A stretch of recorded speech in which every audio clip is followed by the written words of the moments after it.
सभी को नमस्कार, जोहार। विधानसभा चुनाव शुरू हो चुका है। आपको बता दें कि विधानसभा इस बार झारखंड में 2 चरण में होगी, एक 13 नवंबर को और एक 20 नवंबर को। इसी बीच हम चुनावी चर्चा में बैठे हुए हमारे साथ में खूंटी विधानसभा के प्रत्याशी सामुएल पूर्ति जी। तो हम जानेंगे कि खूंटी में बहुत सारे विधानसभा के प्रत्याशी हैं, वो अपने आप को इस खूंटी विधानसभा में कहाँ पे पाते हैं। सबसे पहले तो जोहार दादा आपको।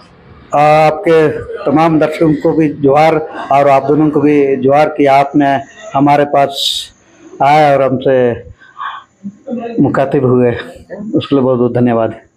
आपकी पार्टी जो है ये फिलहाल लोगों के पास में पहुंच रही, इससे पहले भी कई बड़ी पार्टियां हैं। आप अपने आप को खूंटी विधानसभा में प्रत्याशी के बीच में कहां पे पाते हैं? देखिए, मैं एक तो खूंटी में पला बड़ा हूँ, अपना बचपन यहाँ गुजरा, इसलिए मैं जो कभी भी रात में और दिन में कोई अगर फोन कर देता है कि ये समस्या है, मैं तुरंत पहुँच जाता हूँ। और मैं लोगों की भलाई कोई सरपरी समझता हूँ। आप देखेंगे, लोगों से पूछेंगे तो मेरा अखबार में नाम नहीं, क्योंकि मैं अखबार में नाम आना नहीं आना वो मैं नहीं सोचता हूँ। लोगों की भलाई हो जाए, मेरे द्वारा काम हो जाए, इसी में मुझे सुकून लगती है। लेकिन एक चीज यहाँ भी देखा जा रहा है, जैसे गठबंधन की ओर से मैया समान योजना जो महिलाओं को काफी प्रभावित कर रही है, वही बीजेपी के साइड से देखा जा रहा है कि अब फिलहाल जो है सिलेंडर मतलब जो फेस्टिवल आएगा उसे 500 रुपये कर दिया जा रहा है, तो आपका पेंशन वाले लोग को भी कुछ बेनिफिट दिया जा रहा है। तो वैसे में कहीं ना कहीं तो आपके लिए तो परेशानी का पड़ सकता है। बिल्कुल नहीं, ये लोग का चुनावी जुमला रहता है ये सब। मैया योजना अगर अबुआ राज सरकार बढ़िया से अच्छी तरह से काम करती है, ऐसे योजनाओं को लाने की जरूरत नहीं होता।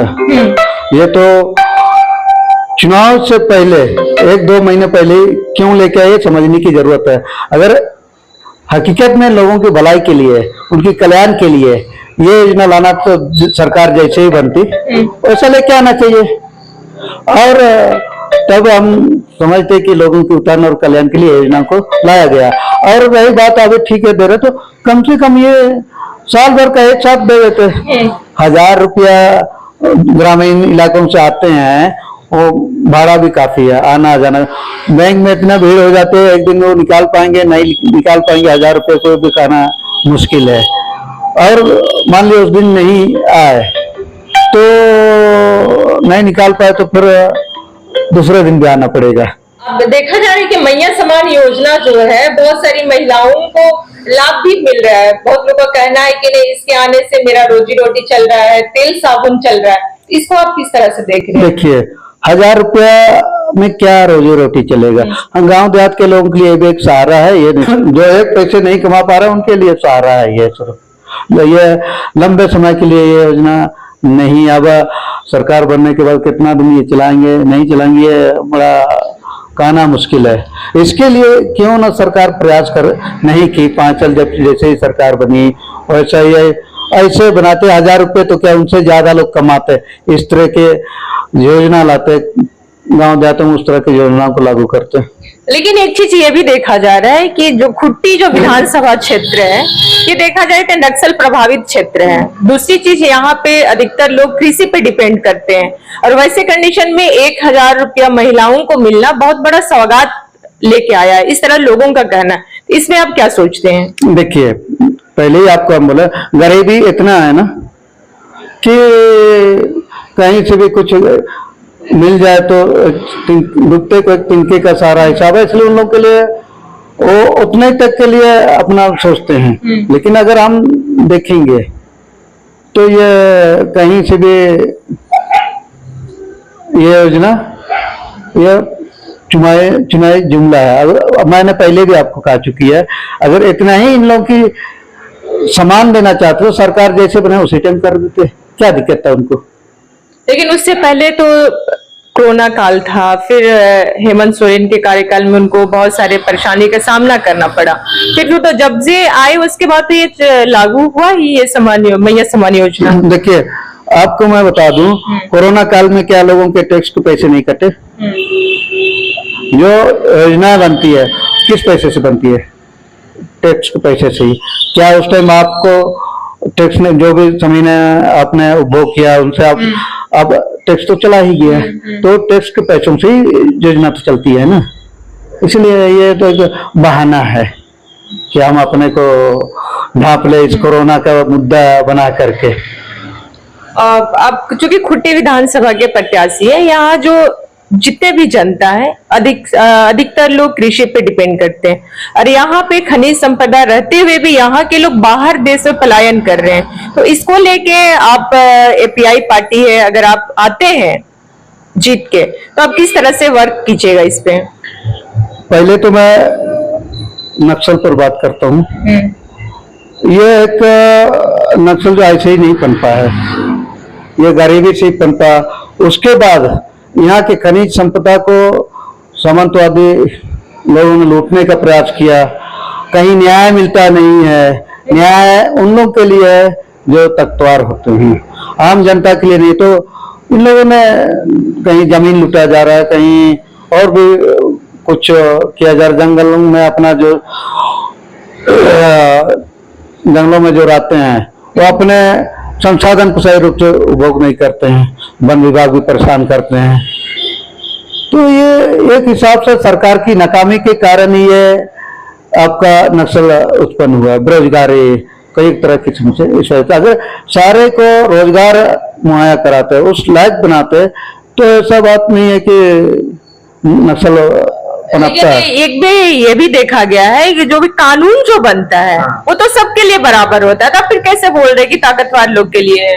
नहीं, अब देखते हैं ना, बहुत सारे लोग हैं गांव घर में कुछ भी थोड़ी सी गलती है उनके चुनाव, आप जेल जाएंगे तो बहुत सारे लोग अभी जेल में छोटी छोटी गलतियों पर, बड़े बड़े जो गुनाह करते हैं वो महीना दिन 15 दिन या तो उतना दिन में निकल जाती है। आपको भी पता है, ये चीज आपके आंखों में भी है ही है, छिपा नहीं है ये सब चीज।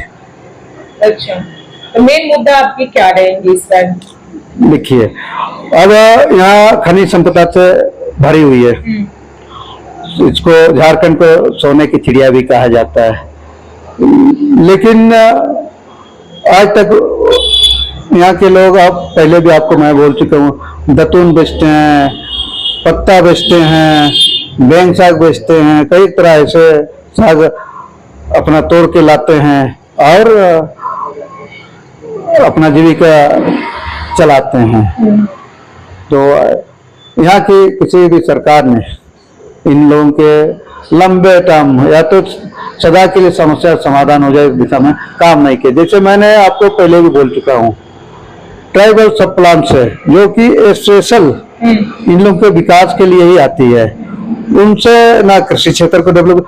ट्राइबल सब प्लान का मतलब आर्थिक, बौद्धिक और एग्रीकल्चर हर रूप से इन लोग को इतना विकास कर दो कि कहीं इधर उधर भटकने का नौबत ना आए, कहीं भी पलायन करने का नौबत ही ना आए।